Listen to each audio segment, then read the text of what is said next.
Licence రాజు పోయింది, అందరికీ సమానమైన అవకాశాలు వచ్చాయి. అక్కడి నుంచి స్టార్ట్ అయింది. అక్కడి నుంచి స్టార్ట్ అయితే మీరు చూస్తే వెరీ ఇంట్రెస్టింగ్ ఒక సినారియో మీకు చూపిస్తాం. మళ్ళీ మీకు కూడా ఇస్తాం, మీరు చూసుకోండి. మహారాష్ట్ర 95లో $55 బిలియన్ జిఎస్టిపి, అది $490 బిలియన్ అయింది. అంటే 9 టైమ్స్ గ్రో అయింది. 95కు 2024కి 9 టైమ్స్ గ్రో అయింది. $3,500 పర్ క్యాపిటల్ ఇన్కమ్. ఇప్పుడు గుజరాత్ 24 బిలియన్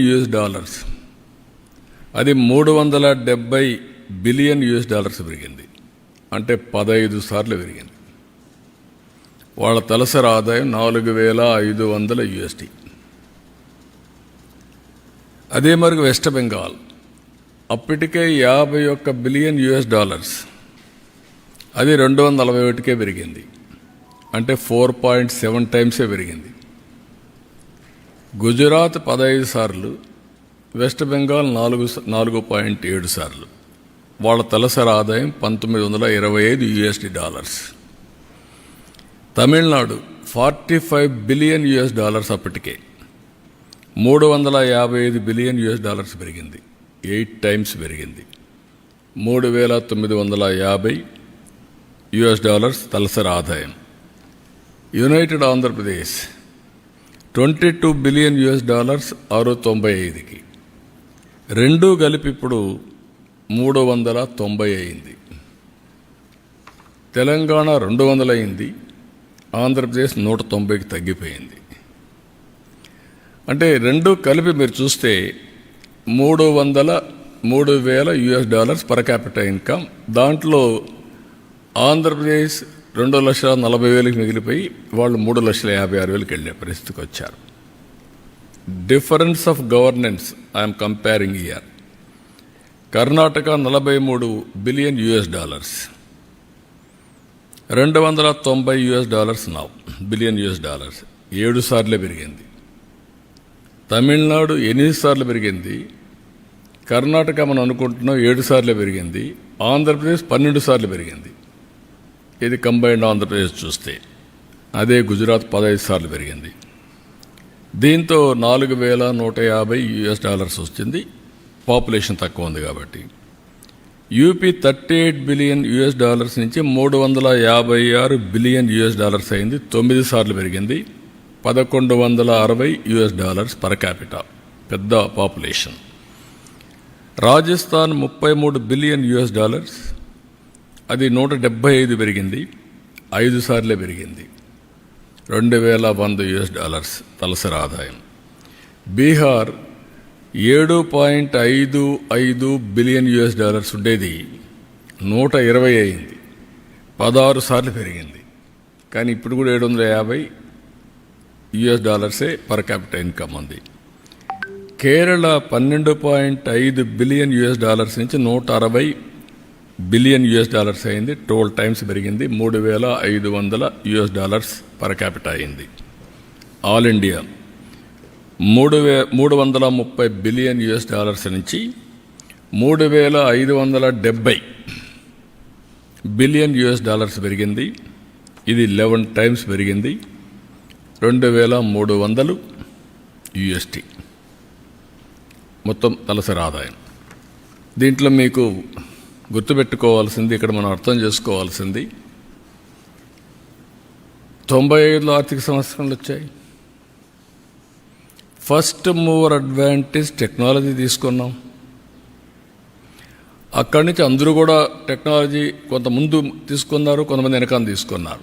నాలాంటి వాడు అందిపుచ్చుకొని చాలా ముందుకు వెళ్ళాం. దెన్ డెమోగ్రఫిక్ డివిడెంట్ అందరికీ ఉంది. మనం కొంచెం తొందరపడి పాపులేషన్ కంట్రోల్కి వెళ్ళాం, కొంతమంది పోలేదు, అవన్నీ ఉన్నాయి. కానీ ఇంకా ఎంగేజ్ ఉంది. Then good public policies. అక్కడి నుంచి పోటీ ప్రపంచంలో మంచి పబ్లిక్ పాలసీస్ ఏవైతే తీసుకొచ్చామో, ఒక ఐటీ, ఒక ఇన్ఫ్రాస్ట్రక్చర్ గేమ్ చేంజర్గా మారాయి. వెల్త్ క్రియేషన్ అయింది, ఆపర్చునిటీస్ పెరిగాయి, గ్రోత్ మల్టిప్లైయర్ ఎఫెక్ట్లో వెళ్ళిపోయే పరిస్థితికి వచ్చింది. అదే సమయంలో right leader, right time and continuation, it made all the difference. మీరు ఇక్కడ చూస్తే గుజరాత్ 15 సార్లు అందరికంటే హైయెస్ట్ పెరిగింది. ఈరోజు $4,500 వెళ్ళిపోయారు వాళ్ళు. వై? అంత మునుపున్న ముంబై, కలకత్తా, చెన్నైని డామినేట్ చేసి ముందుకెళ్ళారు.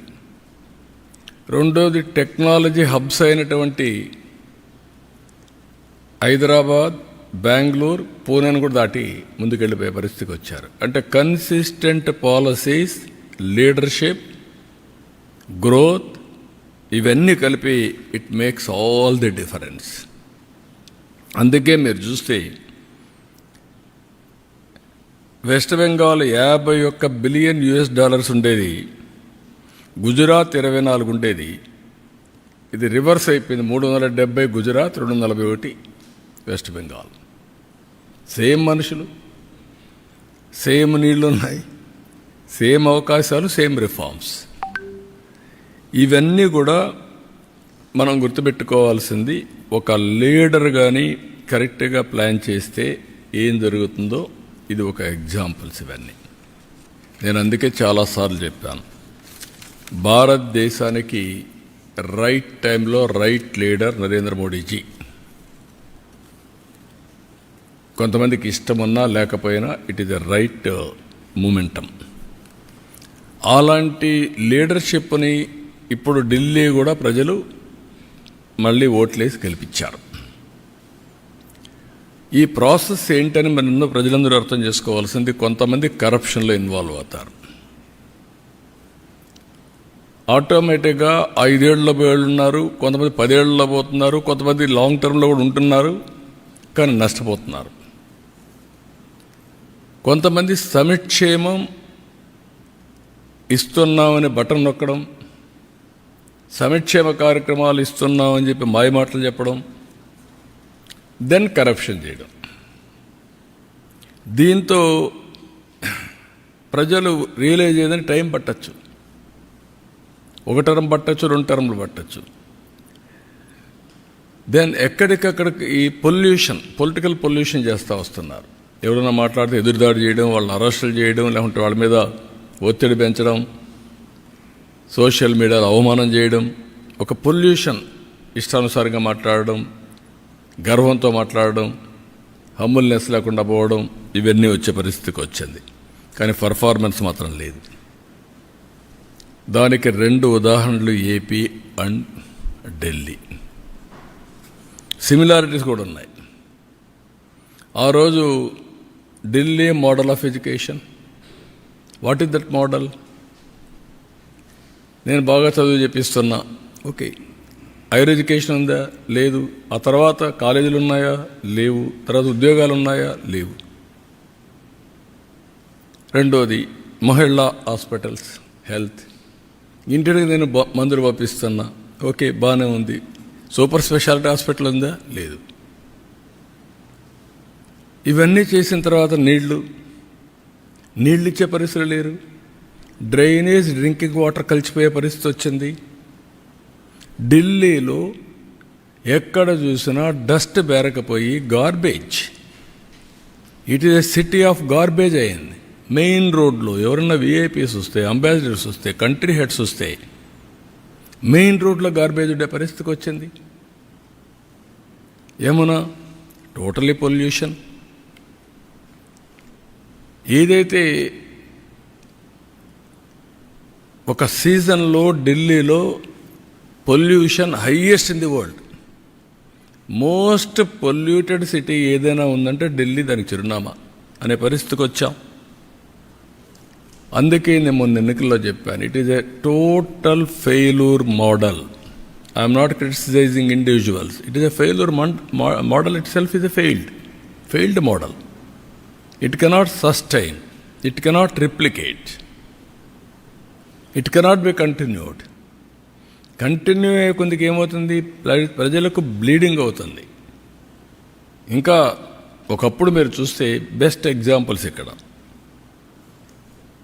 పంజాబ్, మనం గర్వంగా చెప్పుకున్నాడు. పంజాబ్ అంటే ఒకప్పుడు దేశానికి కావాల్సిన సైన్యం అంతా అక్కడి నుంచి వచ్చేవాళ్ళు, దేశాన్ని రక్షించేవాళ్ళు. దేశానికి అవసరమైన ఫుడ్ అంతా గోధుమలు కానీ రైస్ కానీ సప్లై చేసేవాళ్ళు. 5 నదులు ఉన్నాయి. ఈరోజు ఏమైంది పంజాబ్? డ్రగ్స్, ఐటీకి పోలేదు, డ్రగ్స్ వచ్చాయి. అదే సమయంలో పంజాబ్లో ఈరోజు మీరు చూస్తే ఎవ్రీ డే ఒక ట్రైన్ ఢిల్లీకి వస్తుంది క్యాన్సర్ ట్రీట్మెంట్ కోసం. Is it not our responsibility to correct it right time? ఇవి చూసిన తర్వాత ఇక్కడ అక్కడ మీరు చూస్తే వెల్ఫేర్ అని చెప్పి నేను నీళ్లు ఊరికే ఇస్తున్నా, కరెంటు ఊరికే ఇస్తున్నా, ఇవన్నీ చెప్పారు. కానీ భవిష్యత్తును అంధకారం చేసే పరిస్థితికి వచ్చారు. ఇక్కడ కూడా మన రాష్ట్రంలో మీరు చూస్తే అక్కడ కొద్ది టైం తీసుకున్నారు, కానీ మన రాష్ట్రంలో 5 ఏళ్లలోనే బటన్ నొక్కే కార్యక్రమానికి విసుగొచ్చే పరిస్థితికి వచ్చారు. వీళ్ళ అరాచకాలు అద్దులు లేకుండా పోయే పరిస్థితి వచ్చింది.